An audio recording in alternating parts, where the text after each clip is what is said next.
उत्तर प्रदेश की सियासत में लंबे वक्त से चर्चा में रहे समाजवादी पार्टी के कद्दावर नेता आजम खान आखिरकार 23 महीने बाद जेल से रिहा हो गए हैं। लेकिन रिहाई का ये पल उनके लिए जश्न से ज्यादा सवालों का कारण बन गया है।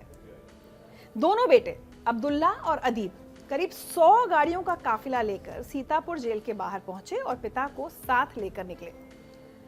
लेकिन सोचने वाली बात यह है कि जिस समाजवादी पार्टी को खड़ा करने में आजम खान ने अपनी आधी जिंदगी खपा दी, उस पार्टी का कोई बड़ा नेता उनको लेने जेल के बाहर क्यों नहीं दिखा? क्या आजम खान पार्टी से किनारा कर चुके हैं या पार्टी ने उनसे दूरी बना ली है? राजनीतिक हलकों में ऐसे सवाल जोर शोर से उठने लगे हैं। लेकिन हम उनके राजनीतिक भविष्य के साथ साथ उनके अतीत पर भी बात करना चाहते हैं। और इस पर बात करने के लिए मेरे साथ स्टूडियो में मौजूद हैं वरिष्ठ पत्रकार हर्षवर्धन त्रिपाठी जी। हर्षवर्धन जी, बहुत बहुत स्वागत है आपका खबरें अनकही में। आजम खान की रिहाई हालांकि बेल पर है और जो कुछ घटनाक्रम हुआ कि बेटे तो इतना बड़ा काफिला लेकर निकले लेकिन सपा का कोई बड़ा नेता नहीं, इस समय आप कैसे देख रहे हैं इसको? उत्तर प्रदेश की राजनीति में इस समय चल क्या रहा है? देखिए, आजम खान साहब नेता ऐसे हैं कि वो कुछ करें तो भी चर्चा में रहते हैं, थे, नहीं करें तो भी चर्चा में रहते थे। अभी के संदर्भ में अगर बात करें तो अखिलेश यादव के वो पिता के साथी हैं। अब जब पिता को मंच से धक्का दे दिया था तो पिता के साथी कहाँ बचेंगे? और आजम खान की राजनीति का तरीका बड़ा अलग है। बड़े डोमिनेटिंग पर्सनालिटी है, बड़ा दबाव बना के काम करते हैं। आवाज बिल्कुल नीची रखते हैं लेकिन बोलते नहीं। कहते हैं ना कि जो गहराई ज्यादा होती है तो उसको बहुत लाउड करने की जरूरत नहीं पड़ती। उनका दबाव बहुत ज्यादा रहा। अखिलेश यादव उस दबाव से निकलने की छटपटाहट में अपने मुख्यमंत्री रहते भी रहे। क्योंकि स्थिति ये थी कि ठीक है, परिवार के लोग, चलो चाचा जी हैं वो मुख्यमंत्री माने जाते हैं, दूसरे चाचा जी हैं माने जाते हैं, पिताजी माने जाते हैं। लेकिन अगर ये कहा जाए कि नहीं भाई, एक परिवार से बाहर भी है जो माना जाता है, वो आजम खान अखिलेश यादव को कभी बर्दाश्त नहीं। दूसरा, अखिलेश यादव ने बहुत सलीके से रणनीतिक तौर पर मुस्लिम लीडर्स की दूसरी एक कतार खड़ी कर। अब उनको आजम खान साहब नहीं चाहिए, जरूरत नहीं। उनके पिताजी को जरूरत कब थी? जब रामपुर में सिर्फ और सिर्फ नवाबों की चलती थी। और आजम खान के कई पहलू हैं। एक वो पहलू जो बहुत सलीके से बोलने वाला आदमी, शेरो शायरी करने वाला आदमी, लेकिन बड़ी तीखी बात करता था, मुस्लिम ऑडियंस को बहुत अपील करता था। और एक समय बड़ी दबंगई रही उनकी। नहीं, दबंगई का तो आलम ये था कि इस उत्तर प्रदेश में जब मुलायम सिंह रहे, तीनों बार जब रहे, या कहें कि जब अखिलेश यादव भी रहे, तो लखनऊ तो राजधानी है और सैफई गांव है मुलायम सिंह का। लेकिन अगर पावर सेंटर कोई तीसरा था तो वो रामपुर था। बताइए। और उस वक्त ये कहा जाता है, जबकि ऐसा नहीं है। मुलायम सिंह के साथ तो जनेश्वर जी थे, मोहन सिंह थे, बेनी वर्मा थे, मतलब ढेर सारे लोग थे, अम्ब्रेला था, पूरा बुके था। लेकिन आजम खान उसमें सिंगल आउट होते थे।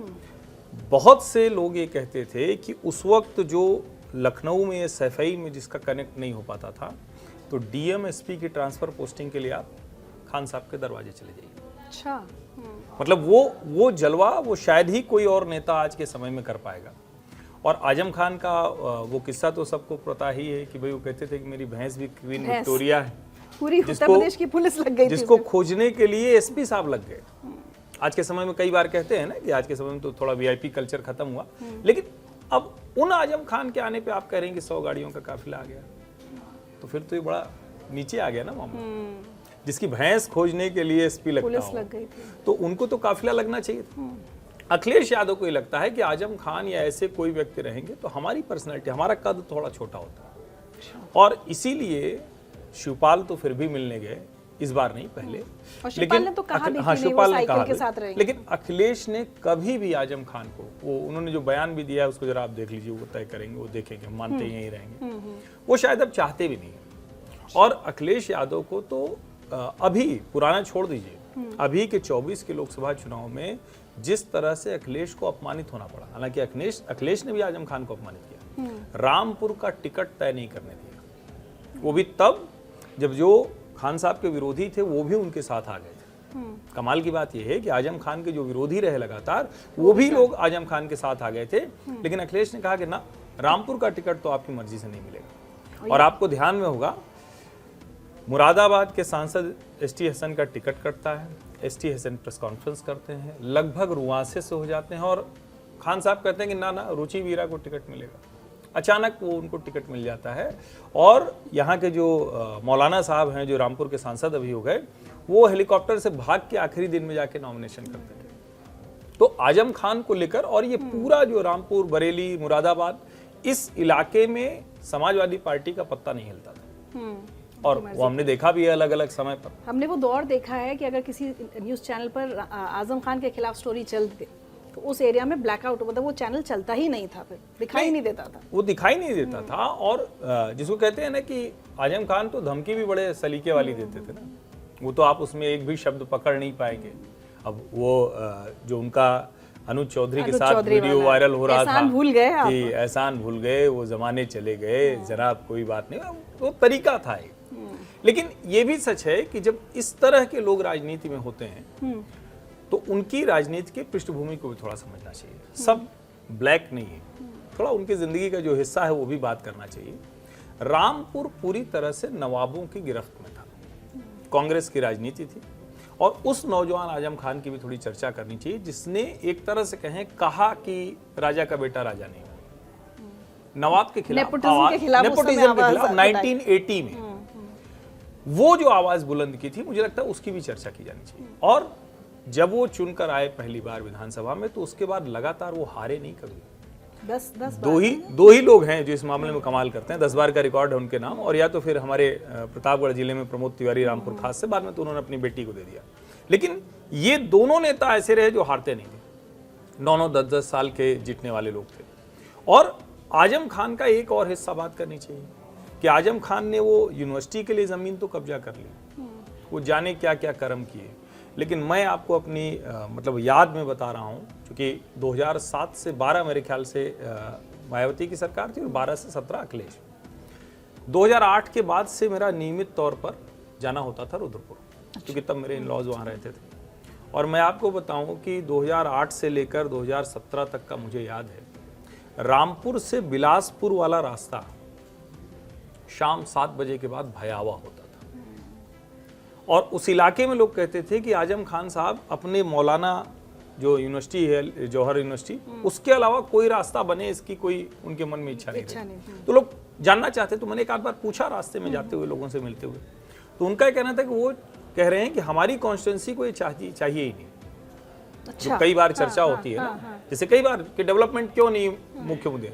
आजम खान जैसे नेता भी, उनकी शायरी, उनका जो, और मुलायम सिंह यादव को मौलाना भले ही राम मंदिर आंदोलन के बाद कहा गया हो, लेकिन सच ये है कि हर चित्र में, हर, ठीक है वो 1992 में सपा बनी तो उसके फाउंडर थे, लेकिन हर समय मुलायम सिंह के साथ खड़े और रहने वाले नेता, वो आजम खान ने मुलायम को मौलाना बनाया। वो आजम खान ने मुलायम को मौलाना बनाया कि कुंभ करना होता है तो उनके ऊपर जिम्मेदारी, आजम खान को जिम्मेदारी देते हैं। और कमाल की बात ये कि जब भगदड़ में लोग मर जाते हैं वहाँ 36-37 लोग, तो आजम खान कहते हैं त्यागपत्र दें, तो मुलायम कहते हैं ना त्यागपत्र नहीं देना है। आजम खान के साथ एक चीज थी कि वो उस तरह के अपराधी नहीं थे, मतलब थोड़ा सा फर्क समझना पड़ेगा, कई बार लोगों को ये भ्रम होता है। वो मुख्तार अंसारी या अतीक अहमद नहीं थे, लेकिन आप ये कह सकते हैं कि वो सफेद पोश वाले नेता थे, जिसमें उनके खिलाफ खड़े होने का मतलब उसका जीवन मुश्किल में पड़ गया। कितने केस हैं उनके खिलाफ? 80 से ज्यादा केस है। और अभी भी जो जमानत भले हो गई है, लेकिन इन मामलों में फिर से वो जेल नहीं जाएंगे या उनको और बड़ी सजा नहीं होगी, क्योंकि सजा हुई है तभी तो चुनाव नहीं लड़ सकते हैं। तो अब क्या होगा? जैसे अटकलें चल रही हैं कि बसपा में जा सकते हैं या नहीं जाएंगे, या अब क्या आज उत्तर प्रदेश की राजनीति में आजम खान खत्म हो चुके हैं क्या? देखिए, मुझे तो कोई प्रासंगिकता नहीं दिखती है, क्योंकि जैसे मैंने कहा ना कि अब आप देखेंगे तो रामपुर में ही एक मौलाना को सांसद बना दिया है अखिलेश यादव ने। जियाउर रहमान बर्क वो सामने हैं, शफीकुर रहमान बर्क के पोते संभल से। तो एक तरह से कहें, इकरा हसन आपको दिखती हैं, एक बढ़िया चेहरे के तौर पर, नौजवान है, महिला है। तो क्या आजम खान वाली राजनीति अब बची है क्या? और आजम खान जिस तरह से राजनीति करते थे, उस राजनीति का आज की भाजपा के सामने कोई महत्व है क्या? तो एक तो ये मसला है। दूसरा, आजम खान क्या अब अखिलेश यादव के साथ कुछ करने की स्थिति में है? अब बसपा में वो जाएंगे तो मायावती तो और ज्यादा डोमिनेटिंग पर्सनैलिटी है, वहां तो बाहर जूते उतार कर कमरे में आना पड़ेगा, बाहर आए, वहां आए भी तो एक ही कुर्सी लगी होगी। तो इसके बीच में आजम खान को तय करना है अब मेरे दिमाग में एक इंटरेस्टिंग सा आता है तो वो मैं जरूर जिक्र करूँ। मुझे लगता है क्या कोई बीच वाला रास्ता निकालेंगे क्या? वो रास्ता हो सकता है जयंत चौधरी वाला। अच्छा, अब कोई कह सकता है कि वो तो बीजेपी के साथ है, लेकिन आजम खान आज जिस स्थिति में है उसमें तो वो चाहेंगे ना कि एक कोई थोड़ा सत्ता के करीब नरम हो जाए हाथ, तो- हाँ, नरम हाथ मिले। तो मुझे लगता है कि उस तरफ जा सकते हैं। बहुजन समाज पार्टी में राजनीतिक तौर पर उनके लिए लाभ है, क्योंकि मायावती अभी एक आकाश आनंद के साथ नए सिरे से कोशिशें कर रही है, तो उसमें लाभ है। लेकिन जो कहते हैं ना कि उनकी जो जरूरत है वो कहाँ से पूरी होगी? उनको थोड़ा सा अब न जेल जाना पड़े। और आप देखिए उनसे जब पूछा गया तो उन्होंने कहा कि अभी तो इलाज कराएंगे, अब इलाज की जरूरत तो नहीं, उन्होंने एक स्टेटमेंट और भी दिया है कि भाई बड़े नेता होते हैं तो बड़े नेता आते हैं मिलने हैं, बिल्कुल। छोटे नेता है मतलब इस तरह से अपना एक नहीं। देखिए अखिलेश को तंज लेकर कसने में उनके मन में बहुत मतलब नाराजगी पीड़ा है, है, हाँ। नाराजगी है, दुख है। और किसी को भी जो आदमी पार्टी का फाउंडर रहा हो, जिस आदमी ने सचमुच आपको, और देखिए अखिलेश यादव से उनका असली जो जिसको कहें कि झगड़ा शुरू हुआ वो मुजफ्फरनगर दंगे के समय शुरू हुआ। पूरी तरह से ये एकदम से वहाँ जो मुस्लिम पक्ष था उसके साथ खड़े थे, और अखिलेश यादव उस तरह से दंगा रोकने में नाकाम रहे। जब जाटों और मुसलमानों का झगड़ा हुआ उसमें ये माना जाता है कि आजम खान वो पूरी तरह से उनको लगा कि ये उस तरह से है नहीं जो मतलब एक अच्छा एडमिनिस्ट्रेटर होता। मुलायम सिंह होते तो शायद उनके हिसाब से काम करते, मुसलमान जेल नहीं जाते, मुसलमानों को मुकदमे उनके ऊपर दर्ज नहीं होते। तो वो एक शुरुआत थी, और उसके बाद तो जाहिर है कि पार्टी के बीच की। और इसमें यह भी है कि अमर सिंह तो दूसरी वजहों से थे। देखिए अमर सिंह ने तो आजम खान की सारी राजनीति खत्म कर दी, और मतलब वो तो हम लोग अब बोल भी नहीं सकते हैं, बोलना भी नहीं चाहिए, जो जया प्रदा पर जो टिप्पणी की थी आजम खान, तो वो आदमी जिसको कहते हैं ना कि मिठास बहुत है लेकिन उसमें जहर थोड़ा सा मिला हुआ है, ऐसी वाली मिठास आजम खान की थी। तो अब मेरे ख्याल से सबकी नज़र इस बात पर रहेगी कि अब आजम खान का राजनीतिक भविष्य क्या होता है।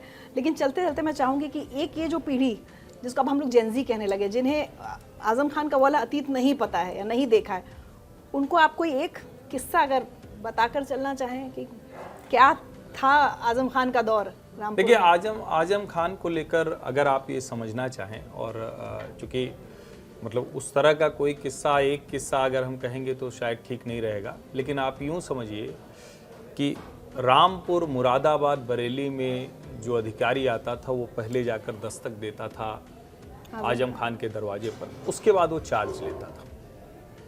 उसकी सबसे बड़ी प्रायोरिटी अगर होती थी तो आजम खान का घर और उनका दरवाजा होता था।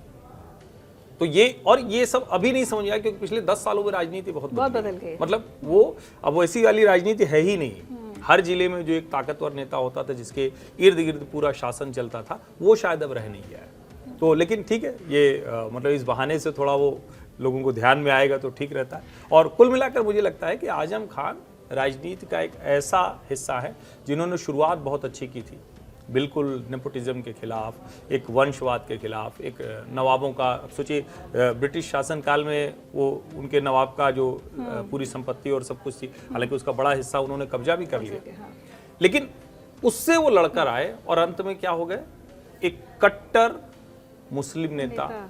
वो नेता जिसने मुलायम सिंह को मौलाना बना दिया, वो नेता जो डीएम, एसपी, सीओ, दरोगा उसको अपमानित करता था, वो नेता जो मतलब किसी भी ऐसे मसले पर जब उनकी हम बातचीत सुनते थे तो मिठास भले रहती थी लेकिन जहर बहुत भरा रहता था। और चलिए, वैसे राजनीति में कहते हैं कि कभी भी किसी नेता को खत्म नहीं मानना चाहिए, किसी का नहीं, मैं इस वाले पे नहीं सहमत होता हूँ। अच्छा। ये खत्म न मानने वाली परंपरा गई। हाँ। मुझे लगता है आज के समय में जो खत्म होता है, नहीं, वापसी की गुंजाइश नहीं है। अच्छा, जो लोग भी ऐसा मानते, मतलब मैं यहाँ ये कह के जा रहा हूँ, आजम खान की वापसी की कोई गुंजाइश नहीं। अच्छा, आप वो सरवाइव कर जाएं, अपने आप को बचा लें, इतना बहुत है। बहुत बहुत शुक्रिया हर्षवर्धन त्रिपाठी जी हमारे साथ जुड़ने के लिए। तो हर्षवर्धन जी तो साफ कह रहे हैं कि आजम खान का राजनीतिक भविष्य उन्हें दिखाई नहीं दे रहा, या उनकी अब रेलेवेंस दिखाई नहीं दे रही। लेकिन मेरा ऐसा मानना है कि पॉलिटिक्स बहुत अनप्रिडिक्टेबल है, कब कौन उठ जाए और कौन कब गिर जाए बताना बहुत मुश्किल होता है। अब आजम खान साहब अपने पुरानी अकड़ और रुतबे के साथ ही अपने राजनीति को आगे बढ़ाने की कोशिश करेंगे, या अपनी स्टाइल, अपनी विचारधारा बदलेंगे या दल बदलेंगे? इन सारे सवालों के जवाब मिलना भी बाकी है। आने वाला वक्त बताएगा कि क्या होता है।